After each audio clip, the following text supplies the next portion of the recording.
Ready? Here goes.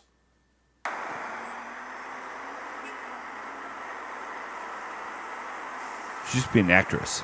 She ever do anything I would have saw? I think her biggest deal was starting a pilot. What's a pilot? Well, you know the show on TV. I don't watch TV. Yes, but you are aware there is an invention called television. And on that invention, they show shows. Yeah. Well, the way they pick shows on television, TV, is they make a show, and if that show's called a pilot, and they show that show to the people who pick the show, and on the strength of that one show, they decide if they want to make more. Some get accepted, and some become TV programs. Some don't, and they become nothing. She started the one that became nothing. Oh, really? Did she do anything? Oh, just do it. You know, the real version. Sorry, Troy. Right off the bat. We're not mentioning that. We're not supposed to mention that. I got a friend named Troy. I know a guy named Troy. Let's sing it. I know a guy named Troy, and we don't mention him. Welcome to Couch Pilots, all of my friends. It's the show that dares to fly into the unknown territory of awful television pilots of the past. My name is Jason, and with me, as always, is my bubblegum pop trio. It's Captain Philip Reziger. Good to see you, buddy. Good to see you, pal. You're fresh off. I mean, I know it's the end of the month now, but as we record this, you're fresh off your birthday. Fresh off my birthday, for sure. You look older.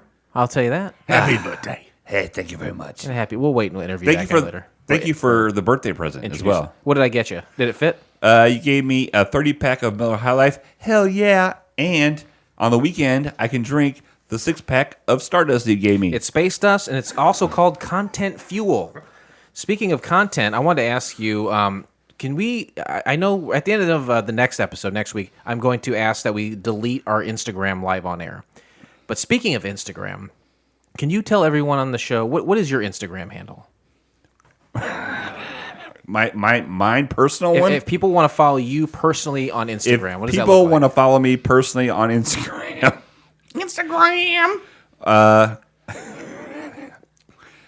What is my name? I can't remember. Welcome back to the show, Scott. Thank you. Thanks for having me. It's 10 Pin Hater or something like that. Right. It's been a while. So what kind of stuff do you... It's 10 Pin Hater. What kind of things do you like looking at on Instagram? I like looking at transvestites, bowling stuff, and whatever Kevin posts. Go back live. to that first thing you said. Transvestite bowling pins. Transvestites. Bowling pins. What is your interest in transvestites? Wow, I didn't know we were going to get into this. We don't have to. It's pretty You deep. can shut it down if you want. No, I don't shut shit down on this clown. Can I get a witness? Woo! I am enthralled by transvestites. It's the best of both worlds, right? You got titties and you got anal sex. And Okay, I was going to say, I thought you were going to bring in the penis there. no. I was like, I love transvestites. Well, okay. Everyone has a butt. kink. Everyone has a butt for Everyone. butt sex. What? So, like, if you were to say the best of both worlds, I would think he would mean boobs and, like you thought, Scott, a penis because we all yeah. have butts. We all have butts. So why I'm is all about the we booty don't right have now. we don't have vaginas. okay? Okay, well, let me be honest with you. That's all I've ever asked of you. It's the illusion, isn't To the 40 listeners that we have, Right. I'm going to be perfectly honest with you. All right? You got a nice little girl with tatas, right? Yeah. And once I get past those tatas, it really doesn't matter what they have below. Well, right? I don't know if that's right. It's like on Step Brothers, her luscious chest hair all the way down to her ball fro. It doesn't matter to me. Here's what happened. I've watched enough porn to where eventually regular porn does nothing for me. He's watched enough porn that he's watched all the porn. I've been desensitized to porn, and now that I've been desensitized to porn, you have to go that extra mile, The right? last bastion is a lady with a penis, which I would argue is a man. He has to throw a penis No. into the mix. To me, it's a woman. That's fine. If she lives her life as a woman, she has breasts, Two two penises. penises. Well, yeah, because you're looking at the other guy fucking the No. Not always. Here we go. Not always. And I watch the primary porn that I watch. Scott, did you vote in the primary porn? Yes, I did. Who did you vote for? I voted for Daisy Taylor. Daisy Daisy Taylor. I mean, I don't know. Hashtag Days of 75% of the porn that I watch is a transvestite having sex with a woman. Right. Oh, okay. So to me, Makes sense. Honestly, it's two women having sex. There you go. And here's where I got to that point. You know what, guys? I love you guys. I'm going to be honest with you. Here's how I got to that point. I used to like to watch women having sex with other women with a strap on. Okay. And then it got too far. Way too far. And then it was like just a woman with a penis having sex with another woman. Okay. Does that make me a bad guy? No, absolutely not. No. Do you think less of me? No. Not because of that. Right. So, Scott, you're a fan favorite of the show. You haven't been on since Head security guard. it's been a while. It's been a while. Has it been since 200 that you've been on? Yeah. Okay. Wow. Well, you're one of our favorites, and you're a longtime security of Couch Pilots, Yes. and I think Blake had something that he wanted to bring to the table tonight. Is that right? I wanted to bring up CouchCon. We kind of touched on it an episode or two ago. CouchCon, It's virtual. the VR experience. Yes, and that was the teaser. That's to get people to come back. Wet your whistle. I will with this natural light natter day. That's so gross that you. How drink much that. taller can goddamn beer cans be? That's I almost don't as big as my penis. know. This is 25 fluid ounces. All right, so 59 cents. we talked about it a couple episodes ago. CouchCon 2020, the ultimate VR podcast experience. For a lot of listeners that have been around a long time, they know that each year we do CouchCon. Try to up the ante every year. Right, and last year we were in England, Wembley Stadium. Wembley Stadium. Are you reading off of something? No, Is that the final draft? It's the final countdown. he's on karaoke, Big E. That's why he's singing and everything. I know. Yes, it is. You know what? I had to write stuff down. That's fine. That's fine. Ticket sales. Let's. Normally we do ticket sales from Christmas Day To New Year's Day. to New Year's, and we skipped it. Yeah, well, we have pre-sale before that. It didn't go well, so we kind of canceled it. And then we're saying, what can we do this year to change it, to take the next step? And instead of upping the ante per se, we're almost saying, how can it evolve? Yeah, we can go bigger. I mean, who can't go bigger, right? I can't go bigger. Anybody can go bigger. Scott's about as big as it's going to get. Yeah. If I go any bigger, we're in trouble. We are very close to the singularity, and what better way to do that is to get everyone virtually involved. Right, which kind of landed right in our lap. The coronavirus landed right in our lap. Yes, it did. Nobody wants to be next to anybody 6 feet, so we don't want CouchCon to be canceled because of Trump or World economics are crumbling around us. This is going to be that singular pillar that skyrockets Yes. to the moon, because if you can't go out, what are you going to do? You're going to stay in. Gonna stay in. And what are you going to do when you're in? You're You're gonna going to put go to CouchCon. And you're going to put your VR headset on. That's exactly right. And And so you can't sell this out unless you just run out of server space. Oh, yeah, Which- we got a bunch of server space. we have so much server space. So anyway, tickets go on sale April 6th, and that is New Beer's Eve Day. Did you know Right. that? Yeah, I think we talked about it on the show recently, didn't Yeah. And it's sales go through April 24th, which is Arbor Day. Because we Love care Arbor about Day. trees. We care about trees. Plant a tree for your tomorrow. He's on Karaoke Big E. Anyway, so April 6th through the 24th, we have tickets on sale. Ticket prices are $100. And within that $100, when you pay that, you get a set of VR glasses, right? You get a set of VR glasses. You get the link to the live stream. Right. Choose your own adventure too, right? Like you get to choose where you're actually. Yeah, you get to You're choose at. how you are taking it in. Yeah, you can sit wherever you want. No, I'm And- saying it's like you can if you want to be at Wembley Stadium again. It's that's in the headset. No. Blake added a transvestite version where you can be in a room full of transvestites if that's what you want. All right. Well, anyway, we have every year our MC is a big deal, right? Who do we have last year for MC? What that wasn't. Who did we have? It wasn't Bill Cosby was the first. Well, we year. were supposed to have Bill Cosby. Yeah. I don't even remember who we had. I don't remember who. That's because sad. it's irrelevant, right? But this year, for the MC for the event, we have Ted Cruz. Yeah. Oh, right. You know, and, He's got a beard now. right, yeah, and it looks awkward, right? Well, I like it better than how his face looks normally. Heyo. And so this year we're like, oh, we got a VR experience. What we have to have a live band. You know, we have to have something like powerful. I know we've got some stuff planned. Let's not give too much away this episode. Okay. Give a couple things away, and I know you have some involvement that you've got with Scott here. So make sure you let the people know how Scott's going to be involved. Well, Scott's head of security. Yep. And but this year, Virtual security? cyber security. Cyber security. He's upgraded himself. We have so much going on. Give him a taste. Give him one. I got to one hot protect thing. everybody from the megabytes and the gigabytes. Right, for sure. And we had a supplier at work who got a what do you call it when you kidnap somebody? Hepatitis B. When you kidnap somebody and you're holding up, a ransom virus. Ransom virus. Have you ever heard of a ransom Never. virus? Well, but you need to. Well, I have a special set of skills. Did you see me spit? I have a special set of skills. So ransom, I think. It's a real pressure cooker. I think ransom. I think that Mel Gibson film, and then a special set of skills. I think of Taken. Taken. With Liam Neeson. Liam Neeson. But it does worry me that he is spouting, because Blake and I, we are not cybersecurity experts. We've hired you for that, and if we're telling you about things, oh boy. but guess what? You got till October to figure it the fuck out. So April? so he has until April. No. So we're selling tickets the same time the show is apparently. No. Okay, I was joking. good one. We're only gonna give you one thing. One thing. One thing that's going on. Let's take a special announcement music, shall we? Yeah.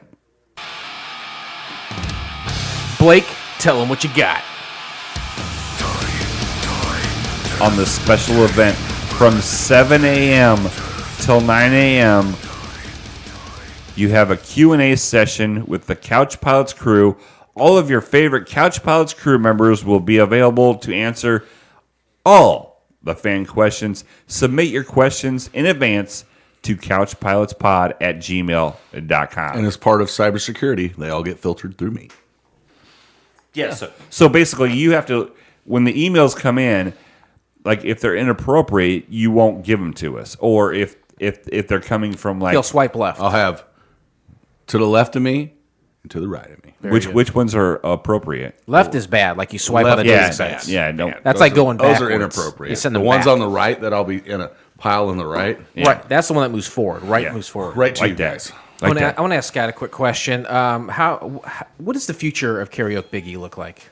That's the podcast you do. One of the very few podcasts, if any at all, currently active, singing karaoke every week.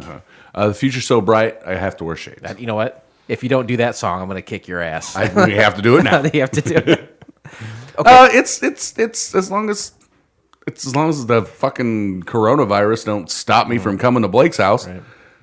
It's going And to it happen. almost did tonight. I did not want to let any of you in tonight. I did not. I know. I know. He's very. If the world freaks keeps out. going the way it's going, we might not have a choice. Me and Big E had a conversation before anybody else got here, and we are locked, cocked, and ready to rock.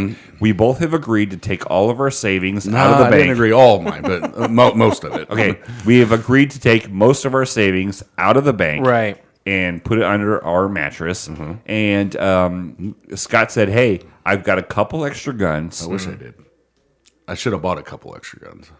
Just as long as we understand, in a post-apocalyptic society, cash has no value That's whatsoever. exactly what I was. So if you need to start a fire, by all means, take all your cash out, and you can use it as kindling. Yeah, that's what I'm afraid of. The New World Order. It's going to be one. The It's gonna be NWO. one currency. We're going to go back to a barter system with Yep. Hall and Nash. That's right. What about X-Pac? No, he was six in WCW. X-Pac was WWF. Come on, man. Who is your achievable dream guest? Because of course, everyone's gonna say, "I want Keith Urban," right? Of course, give me Queef Urban. Barry Manilow. Give me Burry Manilow. Burry Manilow? Give me Kurt Bentriff. But who is someone that you could attainably get? Someone, Attainably get. yeah. Who is someone that you Taint. would? Did you Artists say that I taint? could attainably get. I did say Taint. I don't know anybody locally that I could reach out to get on this show. That's you know who would be awesome. To I don't. That's why I'm asking. Chris Daughtry.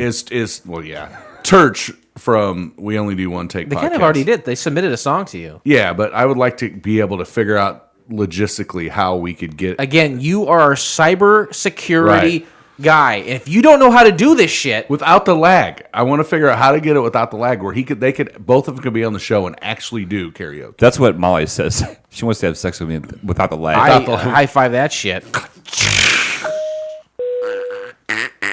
Excuse me. The captains have turned on the fasten seatbelt sign. Can't do it. Today we discussed the pilot episode of Angora Napkin from the year of our Lord 2009. Now that was a great year. 2009. Yeah. How old was I? 75, 25, 34. No. I was 34? Yeah, that's right. Yeah, no. I was 35. You just said no already. Yeah. I was 34. Okay, so right now I'm 45. Yeah. Great age. And so that was... Are you counting the years back? It'd be 11 years ago. 11 years ago. I was 28. Scott, you must have been if he was... I was 35. Okay. So I was 34. And, oh, God, in 34, I was Dylan still was- married to the bitch. Dylan was a wee. Molly is right upstairs. No. Dylan was 2. Carrie-Ann. Oh, Carrie Ann. Carry a lace song down the road that I must Carrie travel. Piggy. Mister. Mister. Mr. please. I was 35. Great ages. My daughter at that time was 3 years old. Ooh. And How are you doing as a dad at 3 years old? very good. You stressing out? No, we had a lot of fun. That's You when, and your daughter, or Oh, you, yeah. your daughter, and your Dylan was baby mama? 2. No, baby mom, we were separated at that point. Okay. For a couple I just years. want to point that out. Why? Okay. No, I miss my daughter being that age. Do you miss your son Dylan Oh, being yeah. a small boy? I spent a lot of time with him when he was that age because I was the primary caregiver because I was on third. So And your wife was carrying a gun at Brinks? yeah, Yeah, nice. I'm supposed to talk about that. I can't talk about what her route is, if any, and what specific type of gun. Okay, that's true. Everything else is fair game. That's true. Let's talk about things that happened in 2009 so we can properly digest this pilot known as the Angora Napkin. And to do so, we'll have to go back to 2009. in our minds. You don't know! And We got a bicycle.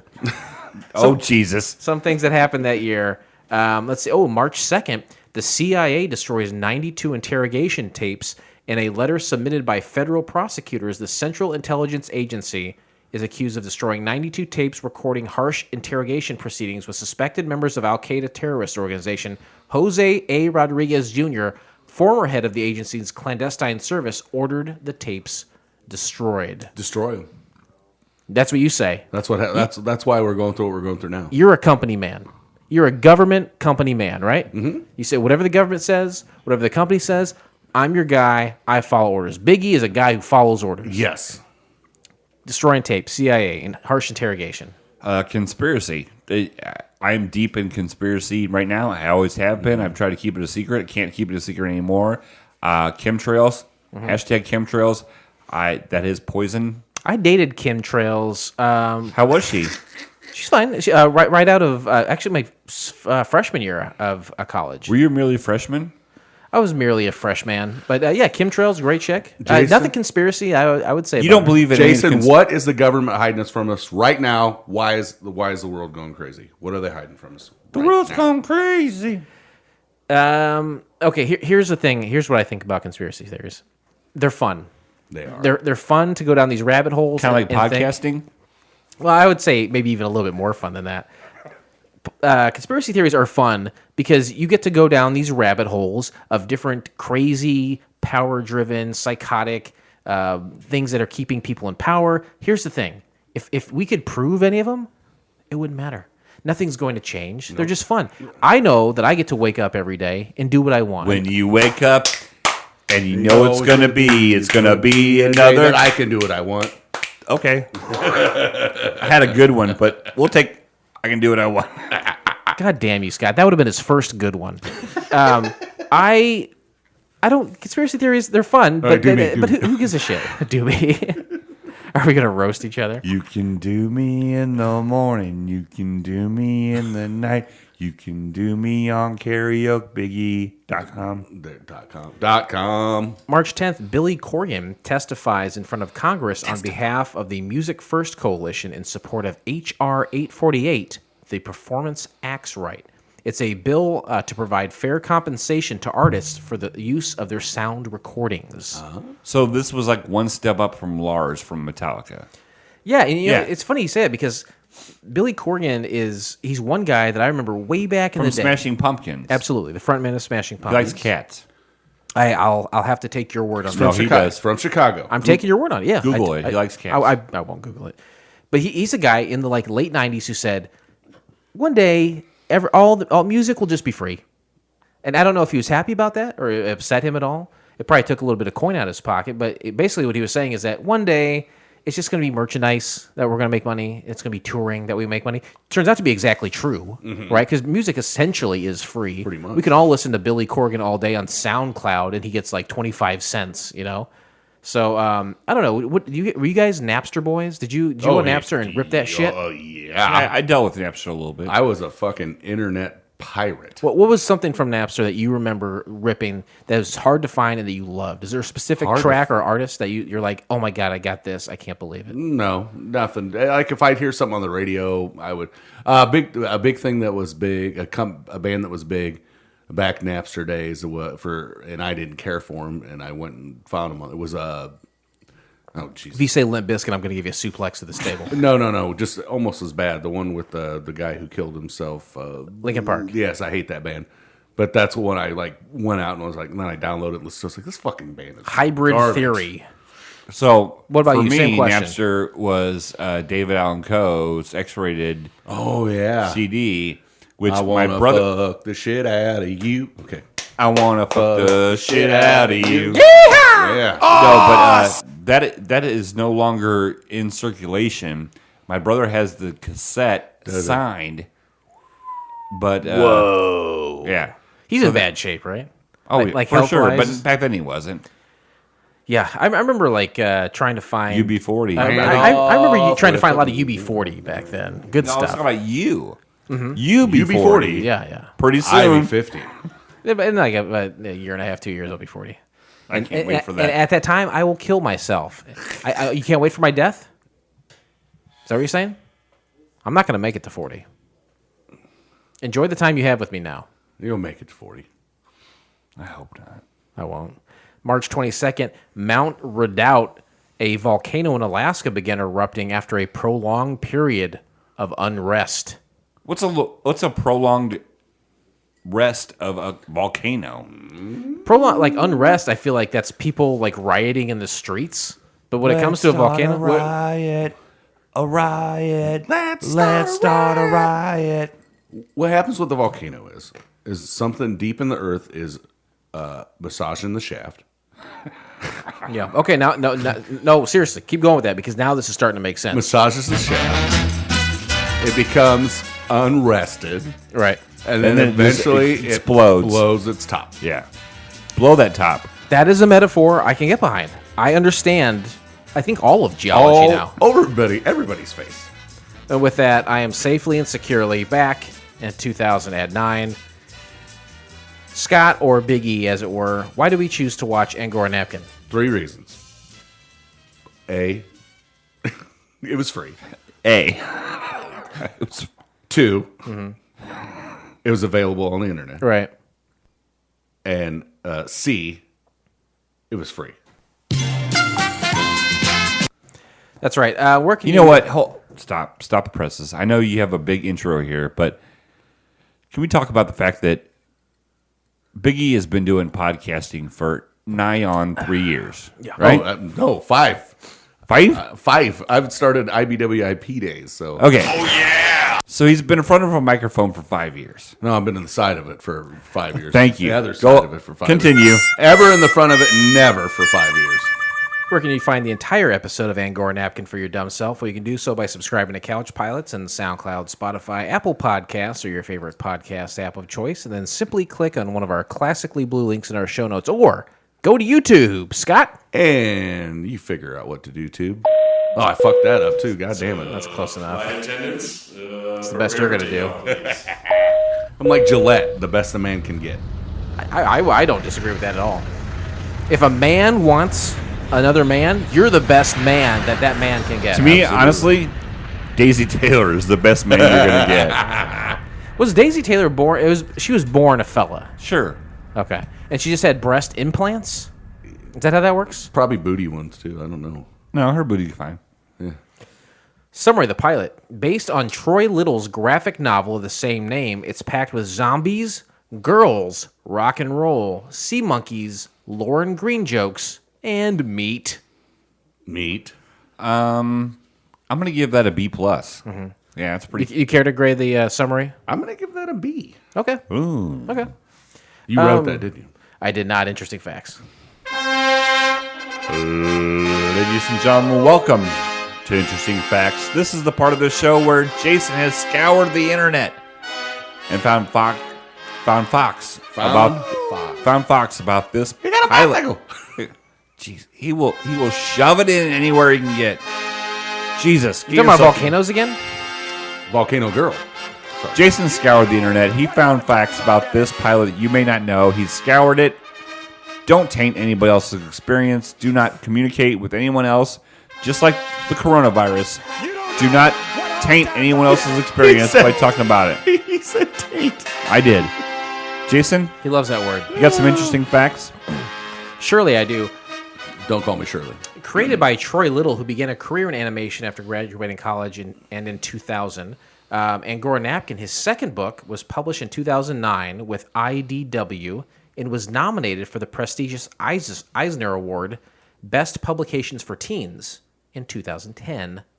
Fact. It's a fact. That's a I mean, fact. you can't. That's a fact, Jack. We'll find out later that's a fact. Are you, real quick, are you going by Jack now, Blake? No. No. Have you heard of the San Francisco Jacks? Okay. Roller derby? Not even close. Oh. You should Google it. With the success of the What original... was it again? San Francisco Jacks. All right. With the success of the original Angora Napkin book, Troy Little went on to create Angora Napkin, the Golden MacGuffin. The weekly web serial launched in 2012, and Angora Napkin, Harvest of Revenge, was published by IDW in 2013 and nominated for an Eisner as well, Best Lettering. Did you find it? I forgot what you said after That'd San be fair. Francisco. Fact. In 2013, Troy took on the Powerpuff Girls relaunch as series writer, artist, and colorist. In 2014, he began adapting Hunter S. Thompson's cult classic novel, Fear and Loathing in Las Vegas for IDW/Top Shelf, and was published in October 2015. It was nominated for an Eisner as well, and also won the Gold Pub West Book Design Award. Since then, he has worked on the Rick and Morty comic series. Fact. Can we call Troy the Eisner? Can we just call him the Eisner? Yeah, we can. Yeah, we'll call him from He's there. been nominated for Eisners all the time. He's the Prince of Eisner. Prince. What the hell's an Eisner? Is that a Canadian thing? It has Yeah. to. Yeah, it's got to be like Has a Canadian. It's like honor. it's like Canada. it's like winning like a Moose Award. Oh, okay. It's not that meaningless. Angora Napkin was developed as an animated pilot for Teletoon in Canada and was finally broadcast Halloween night in 2010. Fact. It's spooky. Features Night of the Living Dead, 1968 clips shown during the zombie infestation. Fact. I didn't know that. Very fitting for this day. Yeah. Spoofs The Evil Dead from 1981. It has the Book of the Dead and tape recording. Oh, is that from the tape recording? Is from that? Oh, that was. It had that weird book with a face on it. On the Yeah. And then Like your weird face. interesting facts over. Thank you. Twitter responses. Twitter responses. I wonder if Jason got some Twitter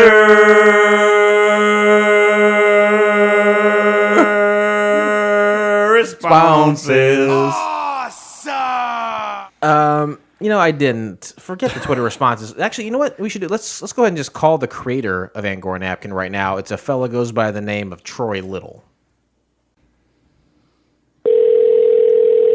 That's perfect. Perfect. Okay. Hello. Troy, how are you doing? Good. Is this Jason? This is Jason from the Couch Pilots podcast. I'm here with my my co-captain, as it were, Blake Clayton. How's it going, Troy? Hey, Blake. Hey, Jason. How's it going, guys? Good. We also have a guest today. It's our good friend Scott. He's sitting on the episode. I'm going to be leading with some of the questions, and they might jump in if that's okay. Sure thing. Perfect. Thank you so much for taking the time to do this. Oh, no problem at all. Okay. Yeah, are you ready? Yeah, let's do it. Okay. You ready, Troy? Yeah, so I guess you guys would be recording this for later broadcast, or Yeah, how does this work? yeah. We'd record it. It's a plan like maybe 15 minutes. It comes up 30th. It comes up March 30th? Yeah, that's when it okay, comes so out. yeah, about 3 weeks from Okay. now. We record on every other Monday night, and we release a show every Monday. Oh, awesome. So yeah, it'll be a few weeks from now, but yeah, if you don't mind, obviously we'd like to play the interview on the show.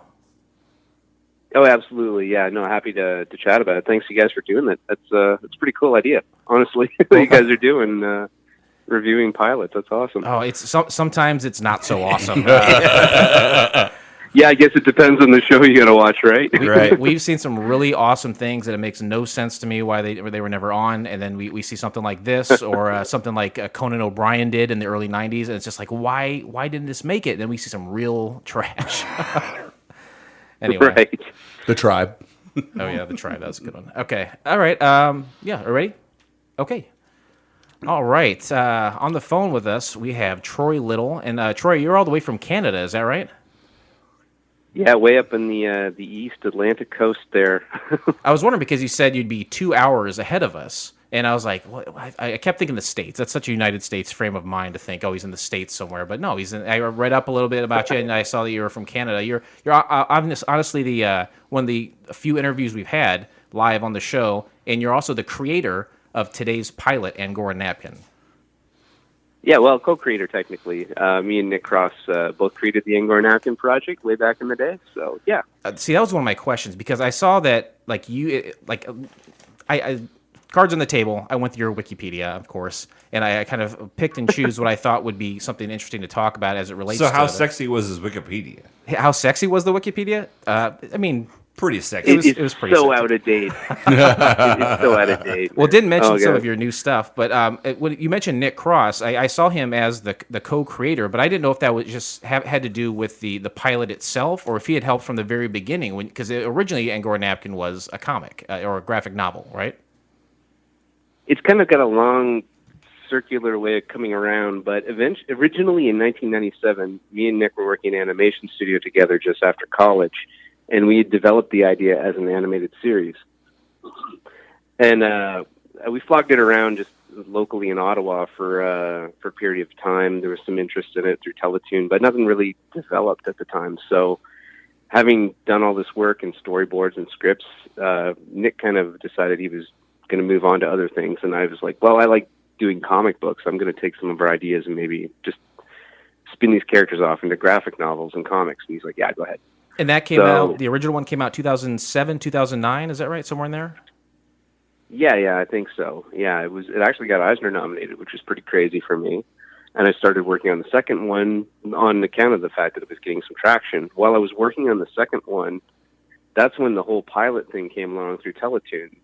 They were looking to develop some late night content, and they did a cross Canada kind of like a pilot hunt sort of thing. So they picked 10 different ideas to develop as pilots, and Angora Napkin was one of them. So back in the day, back in '97, when you were originally pitching the idea, nothing came of it then. There was no when you were looking to make a series, nothing was created at that time. But another decade on, that's when the action started moving along. Yeah. So it was a long, slow burn, kind of just in the background. So just this project we had, like a little passion project kicking around. Well, what the hell took them so long? Yeah, good question, eh? Part of that was the studio that we were working at. They had a management come in, and they found the name Angora Napkin offensive for some reason. And what was their reasoning behind that? Well, we tried to pull that out of them, because for me it was like this abstract kind of like Ed Wood, I don't know, stack of napkins kind of non sequitur that I was thinking about one day. Sure. And it just had this weird kind of sound to it, and I'm like, oh, that sounds like a good name for like a girl pop band, you know? And that's exactly what I was thinking.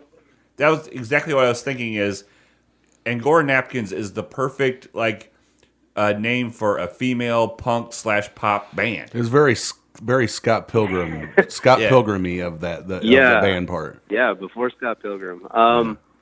Hey, we were really inspired by this Vancouver band called Cub, which was popular in the 90s in a very small scale, and like this Japanese band, I think, called Shonen Knife. Oh, So we I've kinda heard of combined them. those Yes. Yeah, we combined those two ideas of this like girl pop punk bands and created our own little Angora Napkin characters out of them. You know what, it reminded me, So- and I'm sure we'll have talked about it when we kind of break down the show later in the podcast, but it reminded me when it kept cutting away, because obviously they're meant to be like in a half hour, 2 episodes seemingly, or at least 2 chapters. Is that about right? Yeah, we broke it up into 2 different parts there, so that one half would be like directed by me, and the other half would be directed by Nick. So there'd be a little bit of a kind of the same idea, I guess, that we would draw the characters and treat and handle them differently, sort of like Bugs Bunny if it was done by Tex Avery versus Chuck Jones. You know? Okay, yeah, It'd absolutely. have its own kind of same characters with a different flavor to it. So Well, that was a little bit of our impetus for doing them like that. One of my favorite parts is when the show would cut away to a music scene. It felt very kind of like almost Hanna-Barbera in nature. I don't know if that's offensive to you or not to reference Hanna-Barbera. Yeah, Josie and the Pussycat Yes, kind of thing, yes. right? Wasn't there there was a Yeah. shark that was in a band too, right? Wasn't there like who was that shark? Wasn't he in a band and there was a bunch of kids playing with him? And the whole cartoon was around the shark, and was it Jabberjaw? Was he? Yes, Jabberjaw. Yes, exactly what it was. Yeah. I was going to say, Jab. I was going to say Baby Shark. Oh, No, Baby Shark. not Baby No. Shark. No. So, and speaking of Nick Cross, he had worked with Spumco, and that was John Krzyzewski's. I'm sorry if I'm butchering that name, but that was his company. Is that right?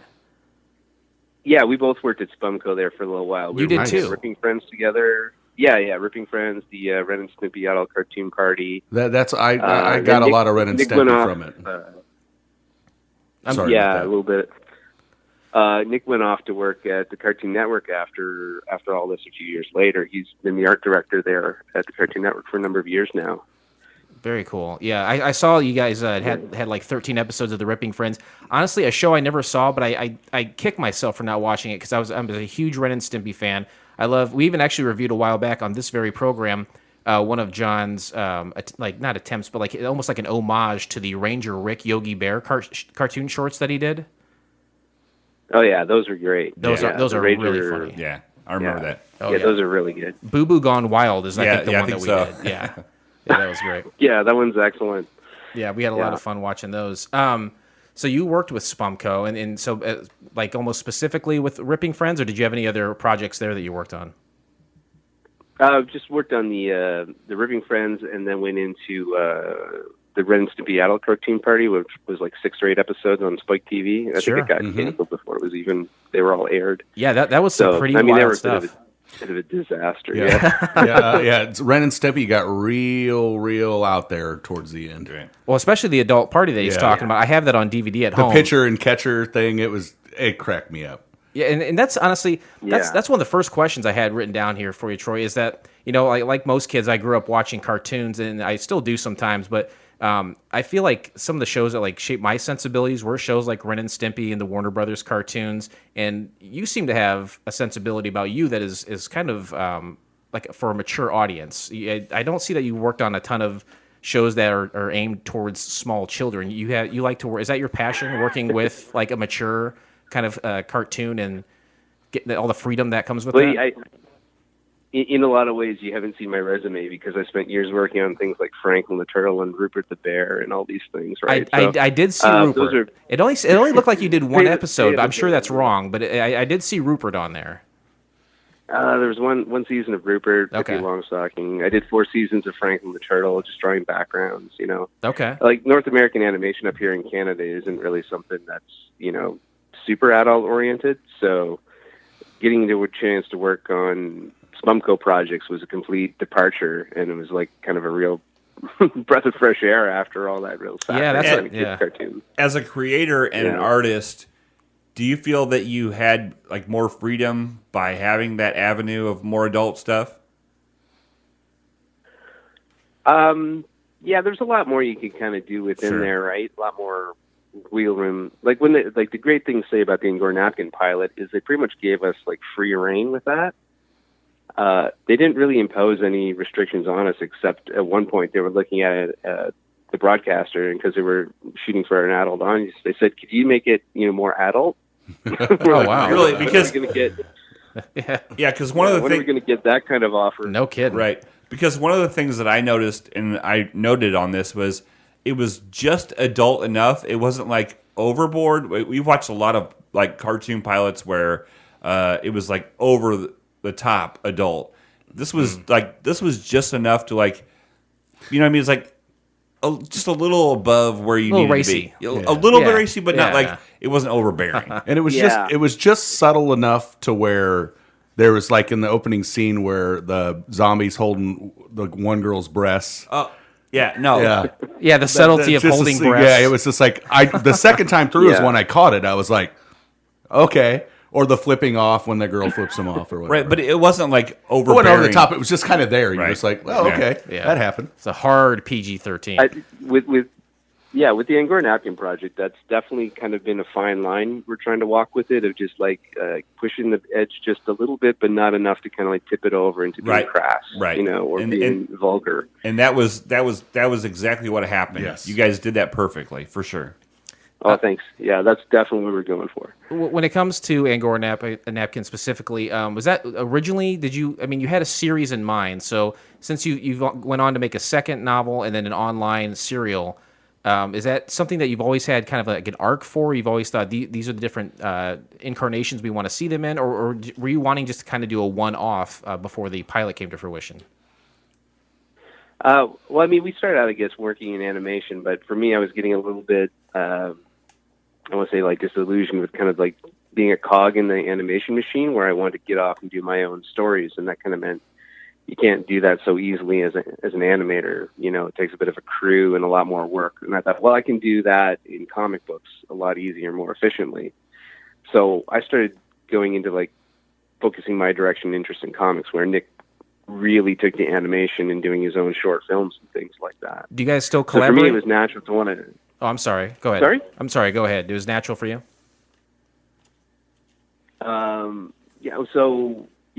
For me, doing the comic books was just more of my natural thing, where I would gravitate towards that. And with Angora Napkin, I pretty much just had that cartoony, rubbery, free reign to do whatever I want with these characters. They were just a lot of fun to draw, and they're just kind of like foolish enough to like just play around with in any scenario. Like, they're kind of like super sweet and innocent, but always in horrible situations. Right. Just kind of riffing on that.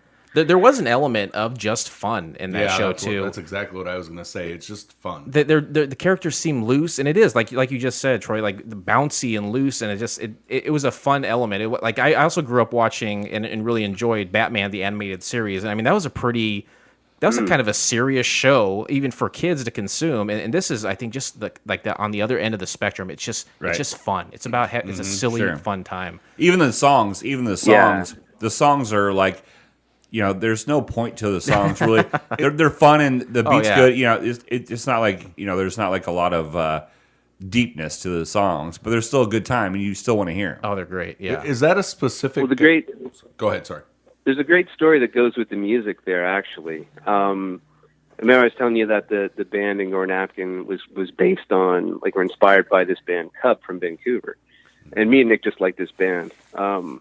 And so we kind of used their songs as almost like a template for those songs that showed up in the cartoon. But when we realized we actually have to have songs in the cartoon, well, we actually went and reached out to the management there, the band. They broke up years ago, and got actual Cub music for the show. So the songs that you're hearing in the show are actually songs by the band Cub that inspired the cartoon. That's awesome. Wow. Okay. And then, because they broke up years ago, we actually managed to hunt down the lead singer there. She's in LA now.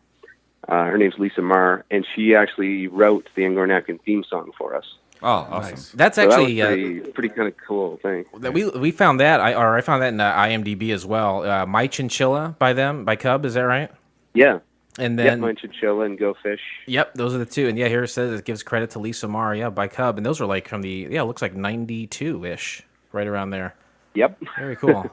One of the things that I was interested about was you incorporated like live TV with the cartoon, was that because, I mean, there's like a video of live chinchilla, just chinchillas, not cartoon chinchillas. Was there a focus on the mixing those together? That was just an abstract kind of thing, I guess. I pulled in some like public domain shots from, Night of the Living Dead. That's and what I thought. Yeah, that really came out.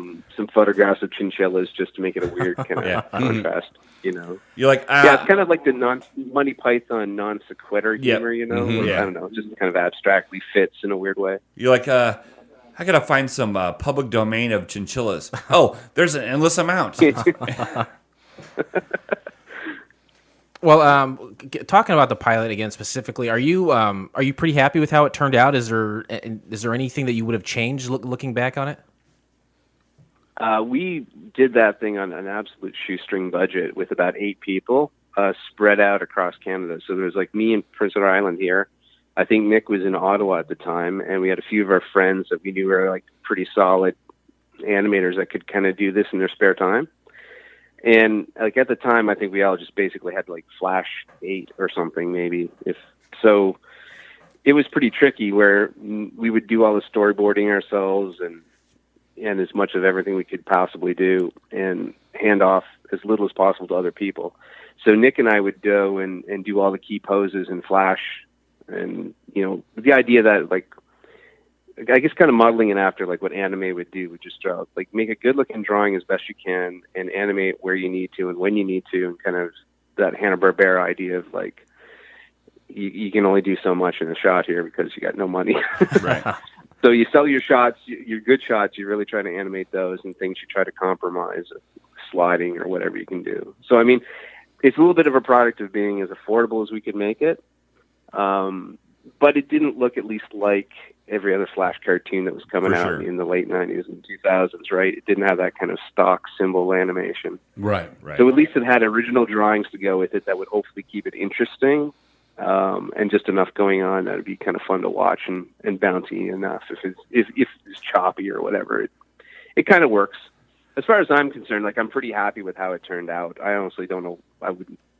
You can always nitpick your stuff and say, I'd change this or that, but Nick's a far better animator than me. So when you look at his half or anything that he animated, which would be like the whole opening, right, was all Nick. And his half, Go Fish, I think looks better than my half in a sense because he just knows what he's doing, and I'm kind of couldn't tell the difference my way through between it. the two, to be honest with you. So here's a question that I have. Yeah, we don't have trained eyes though, but Right. but I we've seen some budgets for some of these pilots, and it's crazy. And I would have guessed you guys had a healthy budget. You're telling me you didn't. It was 22 minutes across 8 guys. I honestly, for not having a trained eye, I thought it looked really good. Yeah. I would have not have known that about the budget. Nope. One of the questions I have is roughly, you have the opportunity to do a 22-minute pilot of an animated show. You have a lot of people involved. Time-wise, what are you looking at from like concept, writing, animating, finished product, without waiting for people to say okay? What's the timeline for something like this to put together? It's a little bit tricky to answer that in the sense that it happened years ago now. Yeah. And also, it was a spare time job. So we all had day jobs.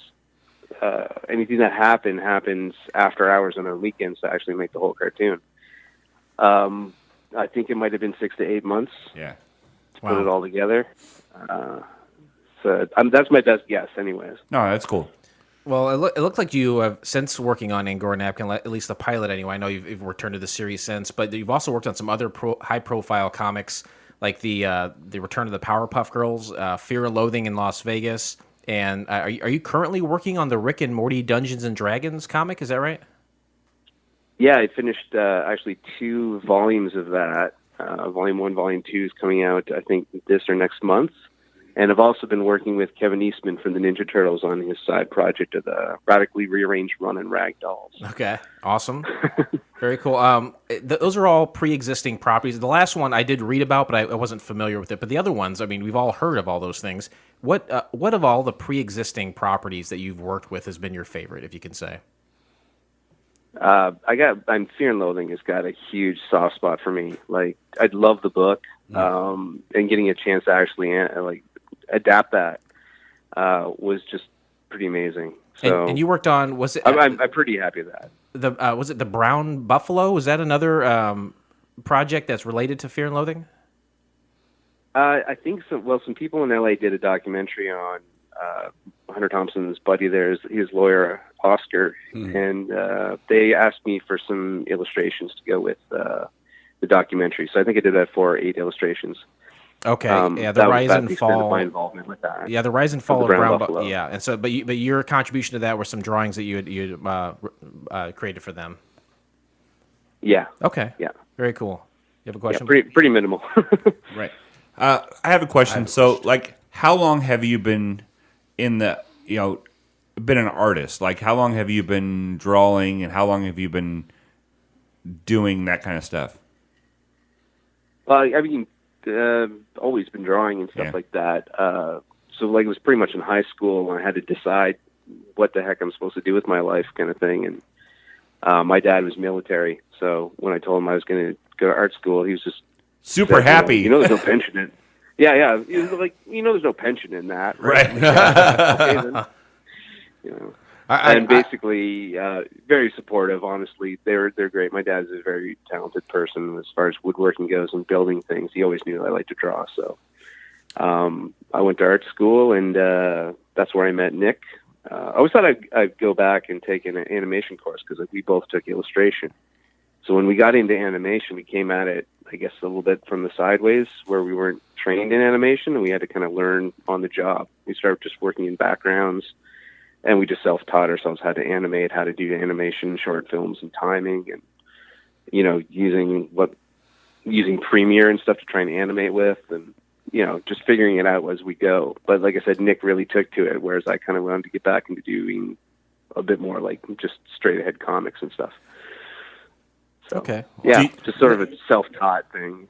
Do you have an animator that is like your guru, like who you look up to as an animator? Is there one specific person?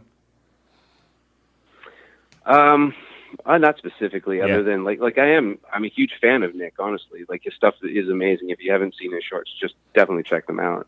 But I grew up just worshiping, and still to this day, like pretty much any of the old Looney Tunes cartoons, like and anything from the 1940s to the 60s kind of thing, are just, I'll laugh at them all the time. Like, they're the best cartoons ever made. Yeah, so. I was never a Hanna-Barbera guy. I never watched Scooby-Doo. You hate Hanna-Barbera. Well, you hate them. Okay. And then Disney, I was never really a Disney guy. I always would come home from school and watch Warner Brothers cartoons on Nickelodeon. Yep. I loved them. Every day I'd watch those. They're the best. They are the best. Scott, did you have a question? Yeah, I did. Yeah, they still are. As an animator, how do you feel about the Thundercats reboot? I'm serious, because it really bothers me, because I'm 46 years old, and yeah. I told my son, I said, I hope you're not planning on watching that. I grew up on Saturday morning cartoons, like in the 80s kind of thing, and I never watched Thundercats, so I have no real affection or attachment to it, and I thought that the trailer that I saw for the Thundercats, looking as stupid as they did, was like amazing, because it looks so dumb. Looks so dumb. But and that's one of the things, is like, this is a person we're talking to that never watched it, never grew up like me and Scott grew up watching Thundercats. Ho! Yeah. But as an animator, he sees what we can't see, because it's a novelty thing. Yeah, well, where I see it, I'm like, oh my god, you ruined my childhood. Yeah, well, I guess that's a thing, but people who were like really into Teen Titans, and then Teen Titans Go came out. Yeah, a lot of people mad. were. But Teen Titans Go is hilarious. I love Teen Titans Go. It's a really funny cartoon. Yeah, but people who like Teen Titans, I guess, were angry because it was making fun of it in a way, But it's so funny. Like, how can you not kind of like it? So, I don't know. Like Yoda would say, let go of your attachments. Yep. I've tried to. I've been married 3 times. I have so, to you, as an animator and as a writer, which do you think is more important for a script? The writing or the animating? Which one is got the most? It defines the show more. I'm going to default to the art because you can do a really good pantomime cartoon. You know, you don't need a lot of writing. And like the old Looney Tunes, Warner Brothers guys would just, I mean, they would be story writers by drawing their pictures, you know, like Right. they tell the story visually, and it kind of gets very universal that anyone can kind of just watch and see what's going on, read the expression.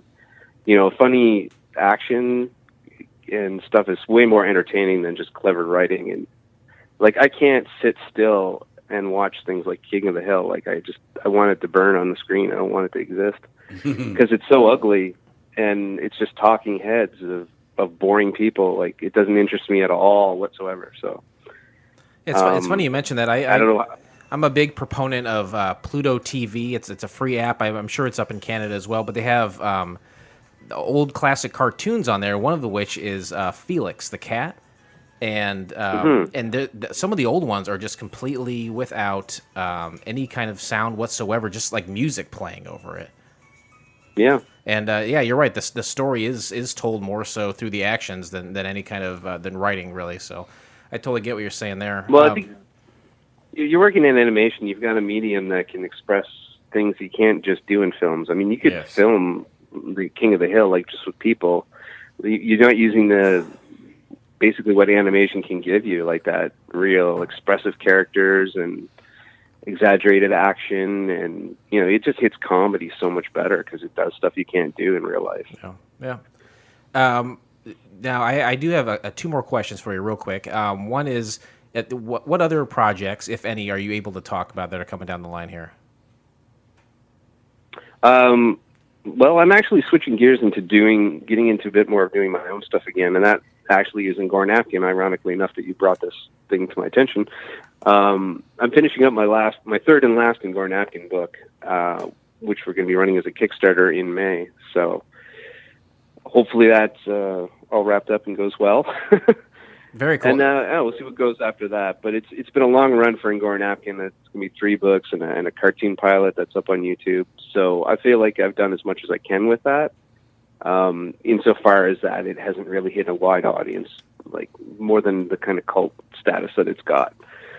Then I'm going to move on and just try and do some other projects. Got some other ideas that have been kind of cooking in the back of my head for a while, and see if I can kind of put some more of my own personal books out there, as opposed to just always doing licensed projects, which is cool. Like, I mean, when I got to work on Powerpuff Girls, they let me write it, they let me draw it, you know, and Rick and Morty, like, you get so much input on it, and the drawing and stuff has been a lot of fun working on that project. Do you have any contact with Justin Roiland or Dan Harmon, I guess, is the other creative voice behind that? No, actually, and this is another weird story, but when I was doing the Fear and Loathing book tour, I was I went down to L.A. and Vegas and stuff to do a book tour dressed as Hunter Thompson. And I actually ended up on Dan Harmon's podcast, like the Nerdist podcast there, like by accident. Okay, is that Harmontown? Is that what it is? Yeah, Harmontown, yeah. Okay. I was actually on an episode of Harmontown completely by accident one day. But that was before I even had watched Rick and Morty and any of that stuff. So and you were dressed as Hunter Thompson. Yeah. Yeah. Well, that's awesome. That's really ironic. Yeah, it was fun. Well, very cool. We'll talk after the interview if that's all right. We can get the link and we'll put that up for the Kickstarter if that's okay. Yeah, I don't actually have it listed online yet, but I'll be happy to shoot your way whenever it's ready. Okay, yeah, whenever it's ready, let us know. We'll definitely put it out there. And one last thing I do want to mention is you're married to an artist. Is that right?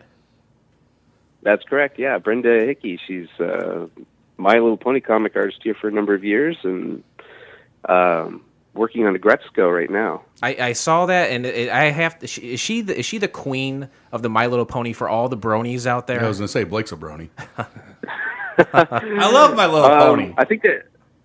Yeah, oh man, there's a small crew of My Little Pony artists, but I think their king is named Danny Price. He's their go-to guy for sure. Okay. But definitely we've had some interesting experiences. We were actually brought out to Germany for a BronyCon. Wow. And BronyCon. That was an experience. You were there. Yeah, 2,000 grown men screaming with their stuffy ponies as Brenda walks out on stage like a rock star. I'm not gonna lie. It was epic. I'm not gonna lie. I would be there in a My Little Pony outfit, just waiting to. Waiting to what? Good Lord. Calm down. Somebody to touch my unicorn. Oh, mercy. It was amazing. Yeah, I got my picture with Big Mac. It was awesome. Have you and Brenda collaborated on anything together? We've actually got something in the works right now, which is going to be our follow-up Kickstarter for the fall. We're working on a project together, and this is going to be our first joint book. So we do a little ghost story of sorts. So, Very cool. Yeah. You are constantly working. We decided to do our own publishing house, I guess, or publish our own comics on the side. So pegamoosepress.com is us, and we're going to have books coming out from there. Okay, and you also have your own company. Is it Meanwhile? Is that what it is? Yeah, that's kind of just an old defunct thing. I guess it's Pegamoose Press is our new thing, I guess, Okay. now. Okay, fair enough. Yeah. Well, a lot of information there. I really want to thank you for all of your time you're giving us today and answering our silly questions about a really cool project that you're involved with. And it sounds like you are involved with a lot of really cool projects. I'm glad this one fell in my lap. I'm loving Canadian TV right now. Yeah. I love Letterkenny and Trailer Park Boys, so this was right up my alley when I watched this one. Oh, that's awesome. I appreciate you guys digging up something from the past like this and giving it another whirl, like people who've seen it, who hasn't seen it. It was a fun project, and it's a lot of fun, so I'm really happy you guys gave it a whirl, and hopefully some other people get to see it who haven't seen it. Troy, I'm just glad that my co-pilot, Jason, picked a pilot that didn't suck. I have watched a lot of shitty stuff, and when he does give you a gold mine like this one, you snatch it up, you enjoy it, and I appreciate everything you've done. I think this is my third animated one that I've been on, too. Yeah, I think so, too. All right, Troy. Well, again, thank you very much for your Awesome. time, and continued success to you. Thanks a lot, guys. Appreciate it. Thanks. Thank you. Oh, my God. Wasn't that incredible? That was awesome. We don't get like cool people very often. That dude was super cool. It was like a half-hour conversation with the man who created the thing in which we're talking about. He created a monster. Nobody wants to see Marshall Marshall no no more. more. I want Shady. I'm chopped liver. You want Shady? This is what I'll give you. A little bit of me weed mixed with some hard liquor. Anyway. So how many These songs beers did you have? This show is based on the back of his drunkenness. His content juice. Which here's is the beer. thing. I think he's an 8 right now. Solid 8. I'm gonna say a 7.5. I'll get to an 8. Don't worry. Well, so you've had like about 15 beers today. At the time of recording, it's just before 8 o'clock, and you probably started It's around been- 3. No. I didn't start till 4:15. Okay, so in less than 4 hours, you 10. had. Let's just say 10. I'm gonna go 15. Okay, so this is a part of the show. Actually, no, I'm gonna do it next week because we're running pretty late on Okay, time. sorry. No, it has nothing to do with you. Let's go It's ahead. got nothing to do with you, Wyatt. Let's talk about this. Let's talk about the show. pilot, baby. We're going to break down the plot for Angora Napkin, and we're going to get 10 minutes on the clock. So let's go ahead. Scott, do you want to start us Put off? it on the board. Yes. That was the start, right? This starts out with the theme music. Whenever right? you want to start, it's fine. Okay. Three animated girls in a cabin That sounds like a good time. on vacation. It's a rock and roll intro, don't you think? Yes, it was a rock and roll, very punk rock. They're dancing on meat. There's tentacles involved. And like you said, 3 girls. 3 girls.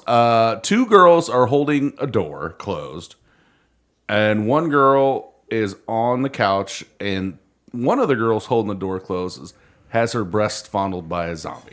The No, breasts. you went from one place to another. No, that's way all the same too- thing. It's No, all the same scene. It was.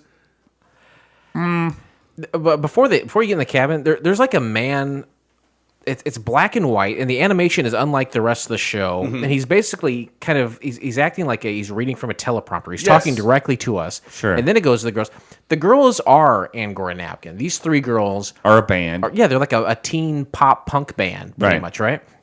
And I would say you got Mallory, you got Molly, you got Beatrice, and the 4th member of Angora Napkin is all of their boobs. all of their boobs. Their boobs are like their own characters. They react to Yes. things. They bounce around. They do a bunch of weird shit you wouldn't think boobs would normally do in a cartoon. I didn't notice that. Glad you brought it up. Yeah, right. Glad you brought it up because I was going to. Bullshit. I see Blake's notes. It's just a couple of round circles and dots in the middle. So this chapter is called Abracadaver, which is Yep. kind of funny. Yeah.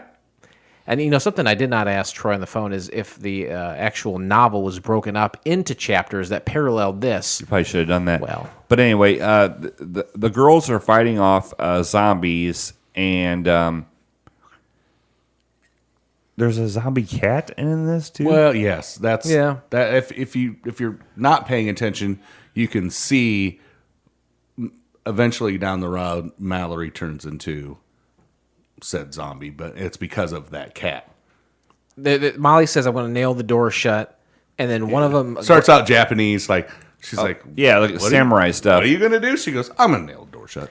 Yeah. At the beginning of this, it has a samurai feel, like when they first start talking to each other. I feel like they just jump in and out of genres depending on what the situation, quote unquote, calls for. It had a Scott Pilgrim feel to me a lot. And but- you know but- what? but Thank you to the Pilgrims, right? Thank you, the Pilgrims, and thank you, Troy Little, for saying that this actually predates Scott Pilgrim. Yeah. That one of them is handed a shotgun from, like, she grabs it from off screen. So I love That's that. Mallory gets It's Mallory, because Mallory does not talk through this. She already got attacked. She already got attacked by the cat. Yeah. And then she gets the Tack shotgun tack by the cat. Tack, Tack tack by the cat. Yeah, so she gets the shotgun, and like you said, she doesn't speak a one word in this. This whole thing. So throughout the entire book, because there's essentially 2 episodes Right. in 1/2 hour, and Mallory doesn't speak at all, which I like. Yeah. So Molly and Beatrice are holding this door. They're trying to keep the zombies out. They're like, "How do we do this?" Mallory comes out with a shotgun. Ba-dam-ba-dam-ba-dam. That doesn't work. They find this tape recorder just sitting on the desk, and they decide to play it. And it sounded like William Shatner, right? I don't remember, a lot. but I'll It take your did. word for it. Yeah, Yeah. it did. You take my and word you for said it. that's where the Necronomicon was sitting on the table? Yeah, I think that whole scene is kind of based on... Necronomicon. Necronomicon. Yeah, Look at the dead. Troy Little mentioned BronyCon. This is the Necronomicon. But that's the Book of the Dead wrapped in human skin. It's got a bunch of like evil incantations and shit, and it's on a desk, and you see that. They don't really interact with it, but then, they play this tape recording. It says, hey, only music will calm the zombie hordes. Ironically, these 3 girls are a band. Perfect. They decide to go get their instruments and play, so one of them goes off and get their things. I think that was Mallory. Mallory, yeah. But their stuff is already there. Yeah, and the other 2 kind of get in a fight while she's gone. And then this is where I first know the drummer has not said a damn thing. And then a song is played, and I believe the song is called Satan Sucks. Yeah. Satan sucks. Yeah. We really talk about the chinchilla. Chinchillas. Do you guys have the Satan Suck? The Satan Suck? Satan, hail Satan. Hail Satan? Does she have tits? Well, I heard Satan's got huge tits and a big, fat, meaty cock on I'll it. suck it. It goes into kind of like a music video, and this is kind of like I was saying to Troy, it was very reminiscent of old Hanna-Barbera cartoons, just kind of jumping in these weird music things where I don't know. And then the drummer Mallory turns into a zombo here. Mm-hmm. Yep. What happens next? Titties. So, right, it's titties, right? So, Essentially, yeah, okay. yeah, so they end up outside, and For one, the one girl is horned up. She's it's- like, we need a man. it's Beatrice, right? Yeah, Beatrice. Beatrice is a slut. Horned up. She cries out for men to save them. Yeah, and then a man shows up. Please cry out for men to. Anyway. A man shows up. It's a general. Like in a military convoy or in something. the Right, yeah. Canadian Army. He gets his head bit Gets off. his head bit off. Almost instantly. And so Beatrice then, all the zombies are around her. They're about ready to attack her. And for some reason, she shows her tatas. She's like, I know what we should do. She rips her thing open, and they're like, all the zombies are like, I like yeah, it. baby. Come to find out, Molly says, no, they don't like your tatas. They like that necklace you have That on amulet because you you have on. stole it from so-and-so and such.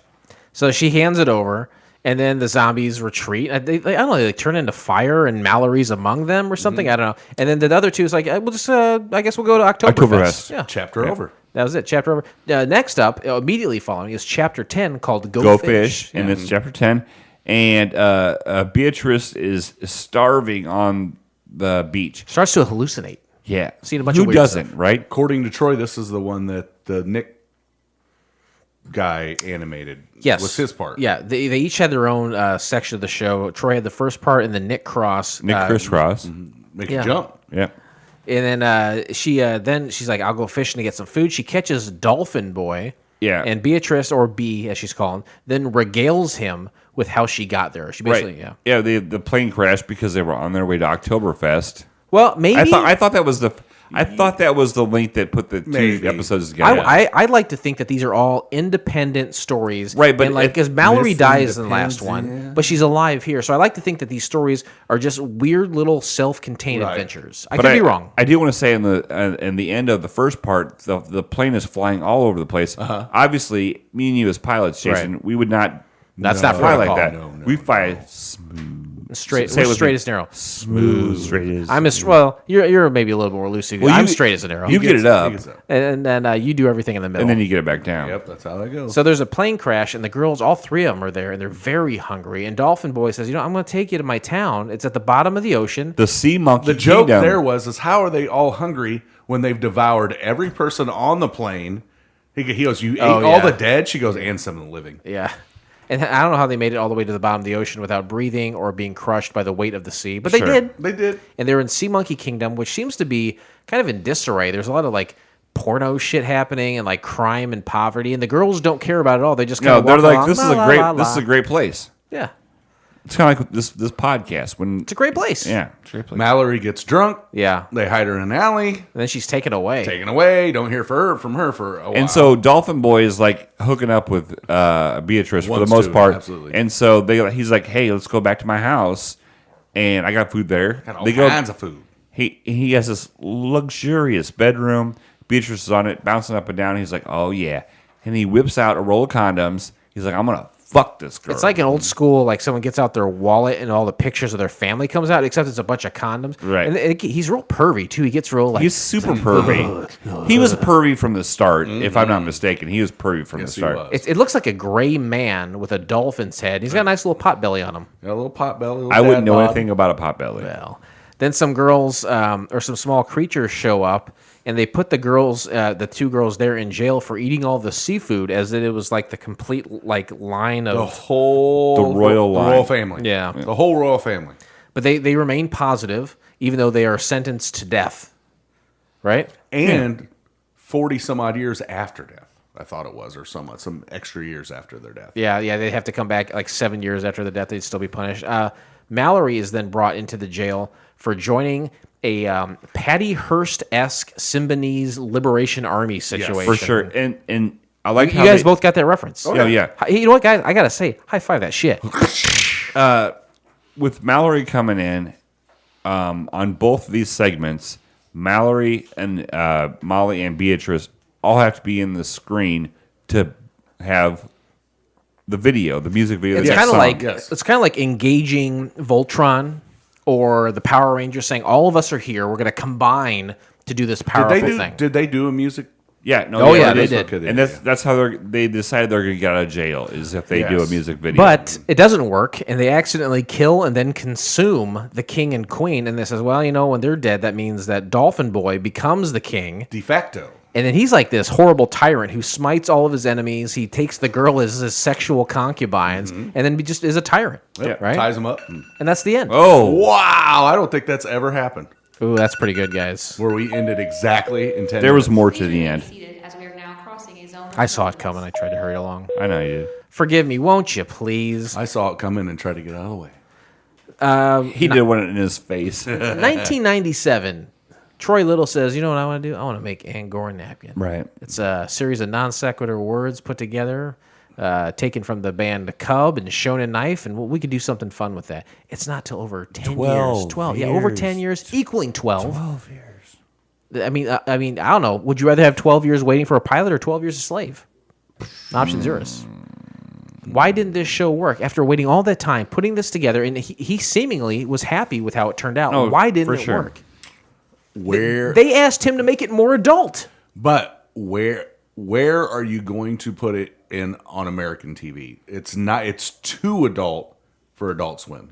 I believe I got this. I believe I found this around the adults because Adult Swim's got a part on their site where it's just a ton of one-off pilots. And we'll be going through those. I don't watch Adult Swim, but I'm assuming, like, even being that late on TV, there's not going to be that much boob. But that one scene where she's like flopping her boobs around the zombie, for the most part, like the rest of it, it's not that adult themed. I mean, there's a couple things, but not like that was the heavy part of it. It was 30 seconds, but for the most part, it was not like heavy thing. Well, like I said, these were on. This link was, I think, originally found on the Adult Swim website, I believe. Mm-hmm. But it was a Canadian cartoon. America is notoriously uptight with their media. Mm-hmm. Canada and a lot of European countries, they're a little bit more lax with stuff. After a certain time at night, you can get some boobs out on TV. They don't care. I've been bringing it up a bunch. Jesus Christ. Fucking Trailer Park Boys is fucking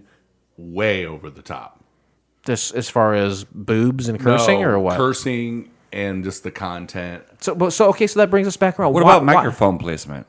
Good question. Right here. I bought this microphone for that specific reason, so I could be everywhere. You know what you should have bought for a specific reason? Is a goddamn Brooks and Dunn microphone that wraps around in the front of your face. I don't think this is too over top for like an Adult I don't Swim, think so either. But it does beg the question: why didn't they move forward with this? It could have been a lot more adult. They asked them to make it more adult. Was it not adult enough? That doesn't seem like a good reason. No, that's not a good reason. What do you think, Blake? I'm having trouble. I've scoured this pilot. I watched it 3 times. See how clean your hands are. Thank you, because I use sanitary napkins. But it's hard for me to find a reason why it didn't work. Like, to me, of all the stuff that we've watched, whether it's cartoon or not, right? This is in the top 15. Really? Out of 250. That probably should have got pushed forward. Yeah. Yeah, cartoons can go almost anywhere and do anything. And he said, and Troy was talking about that in the interview. Like, we can go anywhere. Like, even you have restrictions on a comic book, and you're still doing art. But on a cartoon, you can go anywhere you want. Yeah, he mentioned how he doesn't really. What's that? E-bention? No, I said he mentioned that like something like King of the Hill, he can't watch that. King of the Hill, absolutely, like he said, could be done live action. There's nothing outrageous or crazy over the top about that. Bodies don't bend, or eyes don't bug out, or anything like that. Yeah, it's set very much in reality. I personally really like King of the Hill. I thought it was a great show, but it could absolutely have been a live action show. Angora Napkin could not. And he took advantage of the fact that it's a cartoon and they can go anywhere and do anything. Right. And I think if this show were to continue, every episode would be just as zany and non sequitur as he mentioned a few times in the show as possible, because there are no limits. Right. One episode one part of the episode they're dealing with zombies. Mm-hmm. The other episode they're dealing with like a dolphin boy. Yeah. You know what I mean? Like, it doesn't have to be. It's insanity. I mean, he did bring it up in his interview that he worked with this Nick Cross, who when they both were on Ren and Stimpy at one time. They both worked for the company that was Spumco that created those. Yeah. Nick said he did the later at the end when it was on adult. Yeah. Oh, yeah. They did work with the adult party version of Ren and Stimpy. Very, very Ren and Stimpy-esque cartoon. As far as what? The way it flowed.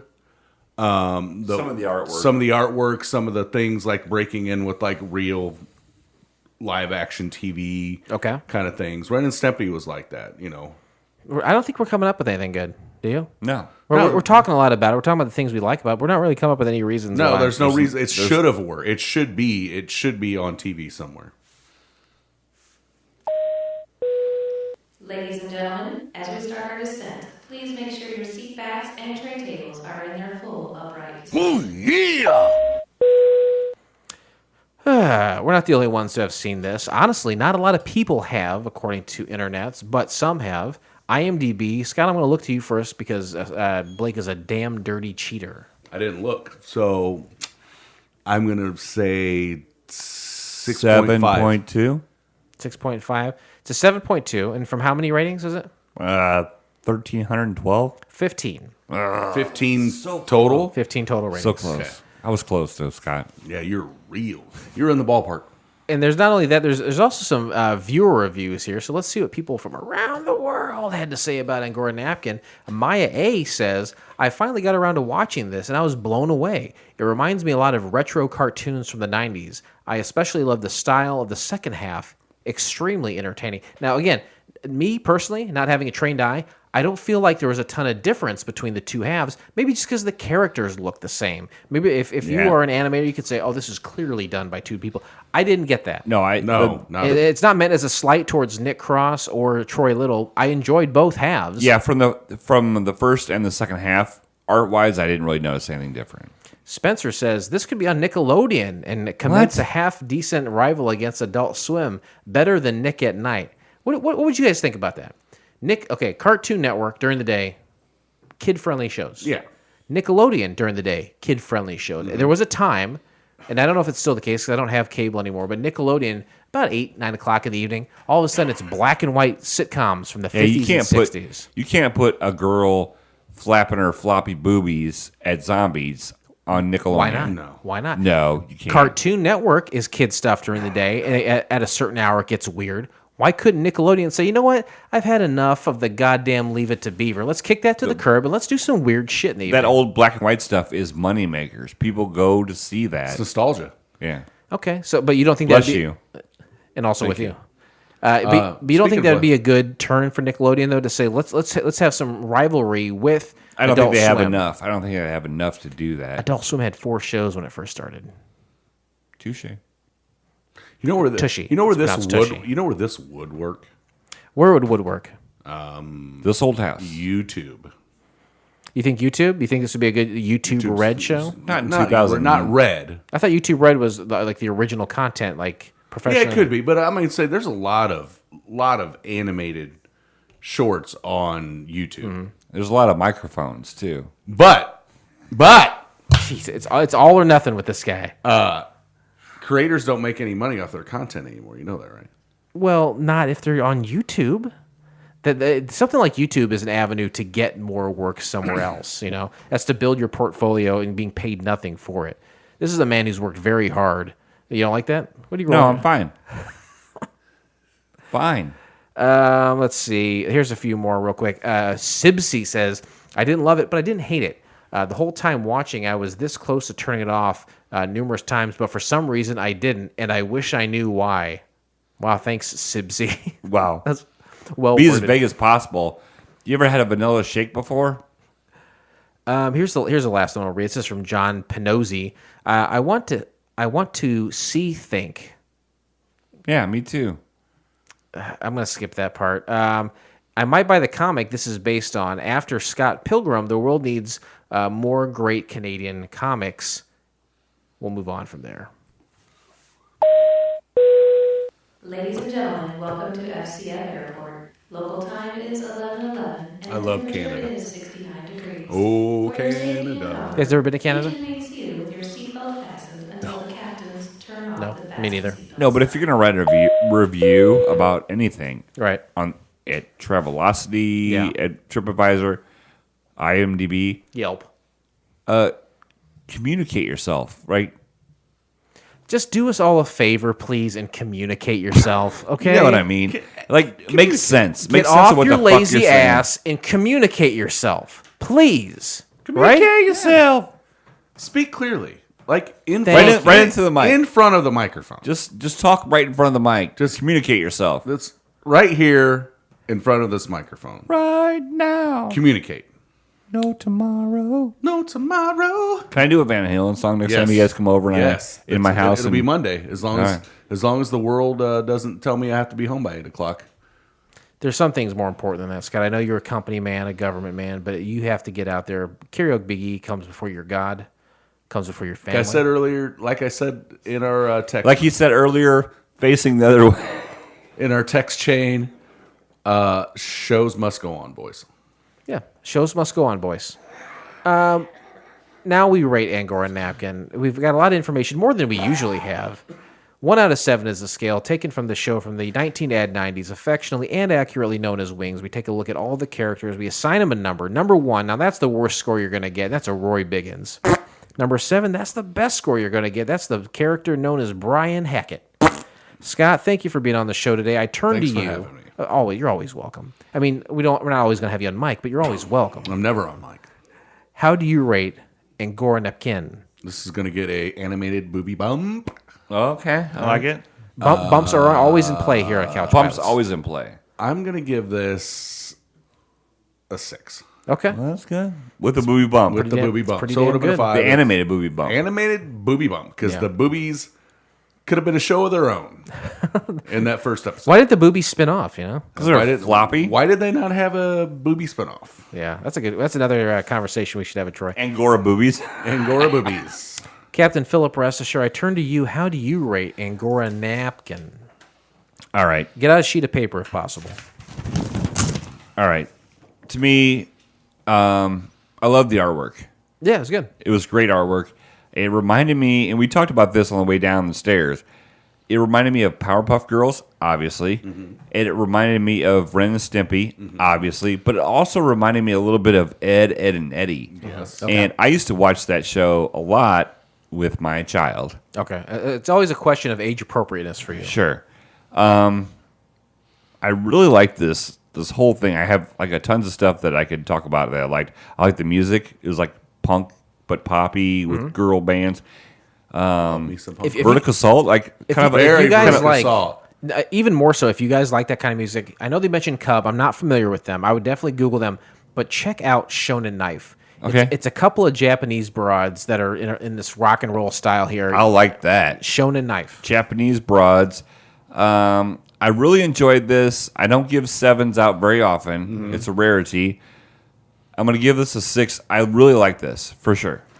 Well, one of the songs in the show was Satan Sucks, but god damn it if it's not a triple sixes this evening, because I give it a 6 as well. Oh, just like Satan? All hail Satan, indeed. Hail Satan. This was fun. Yeah, it was a good time. Very It fun. was real fun, and I like that it was like 2 individual episodes, because a lot of cartoons are like that. You get like SpongeBob will have 2. SpongeBob's always in 2, yeah. Yeah, a lot of shows at the time, even Ren and Stimpy. Ren and Stimpy would be like 2 8-minute episodes, and it would have a weird commercial or 2 in the Yeah. middle. Powdered Toast Man. Powder Toast Man would be there. Log, you know. I felt like What walks downstairs, goes downstairs. and singles and pairs, runs over your neighbor's dog. What's great for a snack and fits on your back? It's log. anyway, to me, when I watched this with not knowing anything about it, It's log, it's big, it's better, it's it's wood. wood. It's log, it's better than bad, it's good. Everyone wants a log. log. I thought there was a real band called Angora Napkins, So did and I. I thought this was a way to like push their music. Yeah. And that's when I found out it wasn't. That made it even more interesting. Finish this show off. Log from Blammo. Right about the same time, maybe a little after, was a program known as Metalocalypse. You guys are familiar with the Yeah, show? yeah. I'm Okay. very. I know a lot about it. So Metalocalypse basically, Heel versus That's where Space. this came from. Metalocalypse said, we'll make a cartoon, a 15-minute cartoon about a death metal band Right. created by the guy who made Home Movies, Brendan Small, very talented voice actor and subsequently musician. He formed a Metalocalypse band and has gone on tour. Yeah. It's kind of this joke, funny band, but they seriously play. This would have went. That's what would have happened to this That's show. absolutely what could have happened. If Yeah. this succeeded, why the hell not get a couple girls together who want to three who want to make up this band and Yeah. go on tour? Why the hell not? And call it Sex Bomb. They call it Sex Bomb. or Angora Napkins. That's what Scott Pilgrim. Scott Pilgrim again. Sorry. You give it a 6, Blake. Scott, you're our guest. You give it a 6, 6? and I give it a 6. And with those 3 6s, Mark of the Beast, all hail Satan, Beelzebub himself, we close the book on Angora Napkin, and we will never speak of that show again. Yeah. But join us next time, won't you please, when we watch the pilot episode of The Real Potheads of North Hollywood. lit up in here. Here's a little something to wet your whistle. The Potheads must find a new dealer because their old dealer doesn't want to sell to celebrities, which doesn't sound reminiscent of the show at all to me. No. Gene the Square wants his own show and will do anything to get it. I don't feel like that's a good No. summary. I can't wait for that F next week on that F summary. plus. You can find the entire episode of The Real Potheads of North Hollywood by subscribing to Couch Pilots and SoundCloud, Spotify, Apple Podcasts, or your favorite podcast app of choice, and then simply click on one of our classically blue links in our show notes, or go to YouTube, Scott. You know what to do, too. If you're 18 years old. Yes. Well, Hey. 21, isn't it? 18 in life, it's blah, blah, bleeds, but be the life to go. Wow. Karaoke Big E. You can hear all that on Karaoke Big E. All that and more every Tuesday. Every Tuesday. The FCF Network. CouchPilotsPodcast.com. It's a website. It has every single one of our shows. It has a bunch of different ways to get a hold of us. One-stop shop. Absolutely. It's a one-stop shop. You can listen to us on Spotify. All the episodes are on All Spotify. the episodes. Or you can give us a call, 910-PILOTS-1. That's 910-745-6871. Leave us a voicemail. We'll play it on the show. And anytime you download, anytime you contact us, anytime you tell a friend, you're going to get frequent flyer points, folks. Frequent flyer points. If you, like you said, download, listen, anything, tell a friend, you're going to accumulate points, and you can redeem them for prizes. Some would goods say, and services rendered. yeah, some would say surprise prizes. I got autographed used underwear. Yeah. Yeah. And usually you just get used underwear, or usually you get autographed aviators, but in this case you had used autographed underwear. It's a rare combination, but goddamn it, you had the points. You got it. Lori Garcia, she got a marijuana test in the mail, a pregnancy test in the mail, and she got some condoms. Yeah. And as far as I know, she's used every last one. For Congratulations to her. sure. Back door, for sure, right? Good Lord. Go to Social distancing, people. 6 Here's feet. the thing. Is there any point in wearing a condom if you're going back door? sexually transmitted diseases. Yeah. Yeah. Okay. Yeah. That prevents the spread of corona There's some ripping and tearing, COVID. and Blood. and AIDS. I got to tell you guys about last night. I don't want to hear it. Scott, thank you for being on the show. Thank you It's very always a much. treat to have one of our old It's always a buddies on. pleasure. You're a day one kind of guy. Day one. You've been around since the beginning, and we really do love and cherish those people. I know you got Karaoke Big E going on. Anything besides that you want to plug? No. Talk for a moment about Karaoke Big E. Karaoke Big E comes out every Tuesday. Anywhere you find your podcasts. I plug the Spotify. That's what I always link to. But you can find us on Apple Podcast. We have our own website where you can listen to the shows there. We will be getting to the point soon where we have enough episodes where you're going to have to listen to them all on Spotify. How do you spell it? KARAOKBIGE. The biggest No trick wonder nobody anyone's listens ever to us. played on anyone. Joke's on you, bitch. Scott, do you still enjoy doing Karaoke Big E? I love it. I love listening too. It's my getaway. Are you guys sing Saturday in the Park for me? My recent request. Yes, that's coming up. Are my emails humorous to you at all? I love them. I love reading them on air. I love it when you attempt to read them. Captain Philip, rest assured, do you have anything some kind of positivity you'd like to perpetuate? Sure, there's a message. Right now, life in the world and society, everything is pretty bleak. We're going down a rabbit hole of viruses, corporate takeover. But I tell you what, Hard times. It's hard times, Daddy. You don't know. Go ahead and say it. He got a bicycle. Okay, fine. You don't know.